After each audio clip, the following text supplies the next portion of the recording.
Assalamualaikum warahmatullahi wabarakatuh. Hai anak-anak, gimana kabar kalian? Semoga kita semua selalu dalam lindungan Allah Subhanahu wa taala. Perkenalkan, nama saya Amin Kisawati. Di sini saya sebagai guru prakarya akan menjelaskan tentang beberapa teknik hiasan pada kerajinan tekstil. Simak video berikut ini. Ada beberapa teknik hiasan untuk kerajinan tekstil, yaitu yang pertama ada tapestry, dan yang kedua ada batik, dan yang ketiga ada sulam, dan yang keempat ada jahit aplikasi. Yang pertama yang akan kita bahas yaitu tapestry. Tapestry adalah sebuah teknik membuat karya tekstil dengan cara menenun benang-benang, serat-serat, dan juga bahan lain. Teknik tapestry ini memiliki kesamaan dengan merajut. Media yang digunakan berupa benang, sabut kelapa, kain, kertas yang digulung kecil, serta benda-benda lain. Pada kehidupan sehari-hari, tapestry dijumpai pada keset kaki, gantungan pot bunga, ikat pinggang, taplak meja, dan juga shawl. Kata tapestry berasal dari bahasa Prancis yaitu tapisserie yang berarti penutup lantai, atau bahasa Latinnya yaitu tapestrum, sejenis sulaman yang memiliki banyak teknik. Sebagai benda seni, tapestry dapat dilihat berupa hiasan dinding, dan sebagai benda pakai, tapestry dapat berupa gorden, permadani atau karpet, dan juga keset. Struktur bentuk tapestry terdiri dari tenunan benang luksi dan juga pakan yang dibuat menjadi barang atau benda seni tertentu. Benda luksi adalah jalinan benang-benang yang menghadap ke arah vertikal, sedangkan benang-benang pakan adalah benang yang mengarah horizontal dan menjadi bagian dari benang yang membentuk bidang gambar tertentu. Dan yang kedua yaitu batik. Teknik membatik merupakan media yang dapat mempresentasikan bentuk yang lebih lentur, rinci, dan rajin, tapi juga mudah. Teknik batik tepat untuk mempresentasikan bentuk-bentuk flora, fauna, serta bentuk-bentuk rumit lainnya. Pada batik terdapat ragam hias yang beraneka rupa.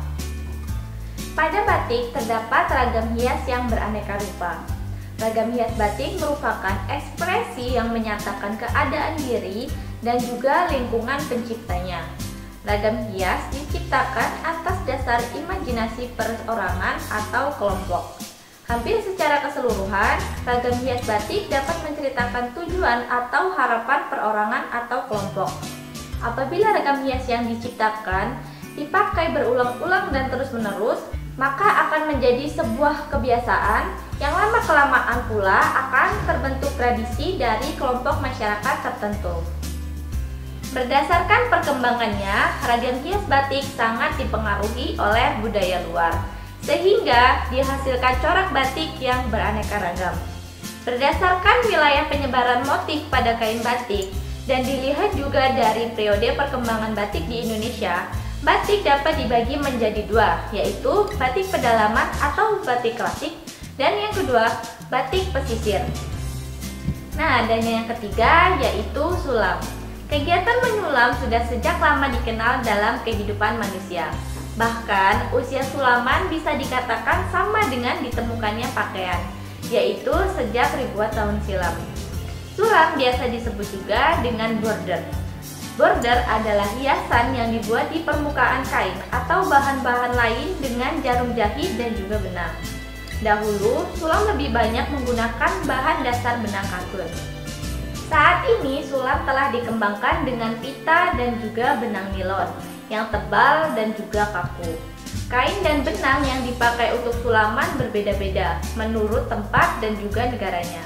Sejak ribuan tahun yang lalu, kain atau benang dari wol, linen, dan sutra sudah dipakai untuk membuat sulaman.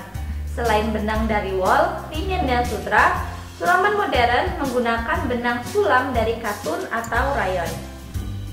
Pada umumnya, sulaman dengan benang menggunakan beberapa jenis tusuk dasar seperti tusuk jelujur, tusuk tikam jejak, tusuk silang, tusuk flanel, dan juga tusuk veston. Hasil akhir sulaman dapat dibedakan menjadi yang pertama yaitu sulam datar. hasil sulaman rata dengan permukaan kain. Dan yang kedua, sulam terawang atau kerawang. Hasil sulaman berlubang-lubang seperti menerawang. Dan yang ketiga yaitu sulam timbul. Hasil dari sulaman timbul membentuk tekstur di permukaan kain sesuai dengan motif yang dibuat. Pada masyarakat Melayu, khususnya masyarakat Sumatera Barat, sulaman telah mempengaruhi kehidupan masyarakat kaum perempuan. Perempuan Minang diharuskan memiliki keterampilan menyulam sejak anak-anak sebagai bekal dari keterampilan di masa depan. Meskipun dikerjakan dengan teknik yang tidak mudah, para perempuan tersebut tidak merasa beban. Oleh karena itu, di daerah ini banyak berkembang aneka jenis sulaman dengan nama dan juga gaya pembuatan yang unik dan juga khas. Dan yang keempat yaitu jahit aplikasi. Menjahit adalah sebuah kegiatan menyambungkan dua buah kain dengan menggunakan benang dan juga jarum.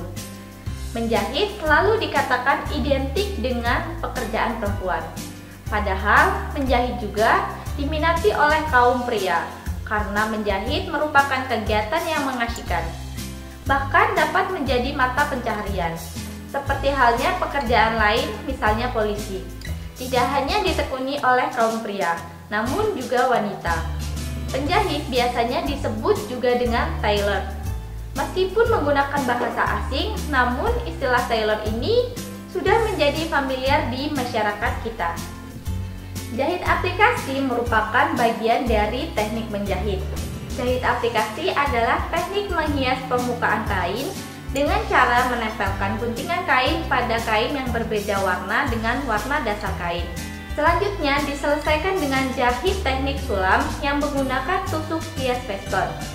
Jahit aplikasi cenderung menghias permukaan benda, sehingga kegiatan jahit aplikasi dapat dikategorikan sebagai kerajinan yang memiliki fungsi hias. Pada perkembangannya, masyarakat kita semakin kreatif. Dengan menggunakan limbah percah, ternyata kita dapat membuat bentuk motif dengan berbagai model. Jenis jahitan yang digunakan juga bervariasi. Ada yang menggunakan sulam tepi, ada pula yang menggunakan tusuk veston. Selanjutnya, dikenallah jenis jahit aplikasi yang merupakan khas Indonesia, yaitu menggunakan tusuk veston. Pengerjaannya juga masih manual, yaitu menggunakan jarum tangan. Tentunya prosesnya memakan waktu yang tidak sebentar. Namun, jahit aplikasi cukup diminati masyarakat sebagai alternatif karya yang menghiasi sebuah benda. Adapun jenis-jenis dari jahit aplikasi, yaitu yang pertama, jahit aplikasi standar. Jahit aplikasi standar adalah teknik membuat benda kerajinan tekstil yang dikerjakan dengan cara membuat gambar pada kain, kemudian digunting dan ditempel pada lembaran kain, kemudian diselesaikan dengan teknik sulam. Fungsi jahit aplikasi adalah untuk menghias permukaan suatu kain. Dan yang kedua yaitu jahit aplikasi potong sisip. Jahit aplikasi potong sisip adalah teknik menghias permukaan kain yang dikerjakan dengan melubangi bagian dasar kain yang telah digambari motif sesuai dengan rencana. Kain yang sudah berlubang itu pada bagian belakang ditempel kain yang berbeda warna dan diselesaikan dengan tusuk hias veston, dapat juga dengan mesin border. Dan yang ketiga yaitu jahit aplikasi pada potong motif. Jahit aplikasi pada potong motif adalah teknik menghias permukaan kain dengan cara memotong motif yang ada pada kain, kemudian ditempel pada permukaan kain. Teknik penyelesaiannya sama dengan jahit aplikasi yang lain. Dan yang keempat yaitu jahit aplikasi pada lipat potong. Jahit aplikasi pada lipat potong adalah teknik menghias permukaan kain yang dikerjakan dengan tangan atau mesin. Caranya, melipat lembaran kain kemudian dipotong dengan rencana sehingga hasilnya simetris, kemudian ditempel pada dasar kain dan diselesaikan dengan tusuk veston. Teknik aplikasi biasanya dikombinasikan dengan sulam datar. Dan yang kelima yaitu jahit aplikasi pengisian.